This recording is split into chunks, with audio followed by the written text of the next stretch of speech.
Welcome to the next part of SMS API Do-It-Yourself Guide.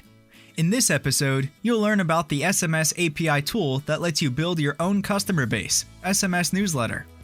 Newsletter SMS widget settings can be found in the Additional Functions tab.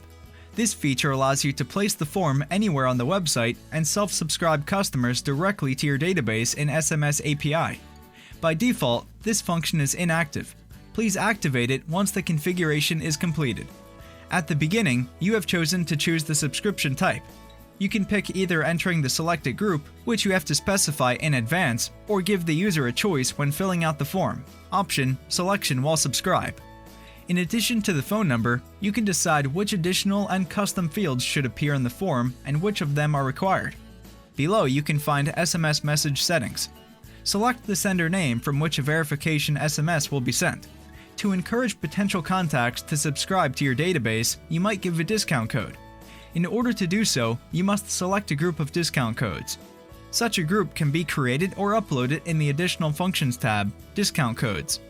You can also limit the number of requests received from a single number within 24 hours. Then create or modify the content of 3 types of SMS messages: verification, confirmation of a complete subscription, and after unsubscribing. In addition, each message may contain the name parameter and an opt-out link for a quick unsubscription.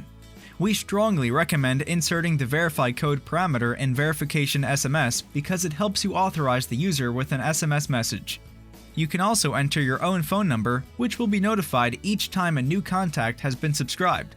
To skip sending an SMS after subscribing and unsubscribing from the newsletter, leave the SMS field blank. In the Agreements tab, you can add any number of additional consents to the processing of personal data for specific purposes and generate an information clause based on the completed data. The Preview section allows you to design the form header, background color, font color, button, font, width, and height in pixels, and messages displayed on the form after completing the steps listed. After a complete configuration, activate the application by selecting Yes in the Settings tab and clicking Save.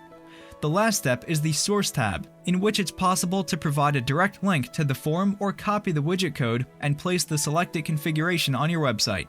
It's worth remembering that the application will be active if there are at least 6 points on the account in order to ensure the delivery of the SMS with verification code.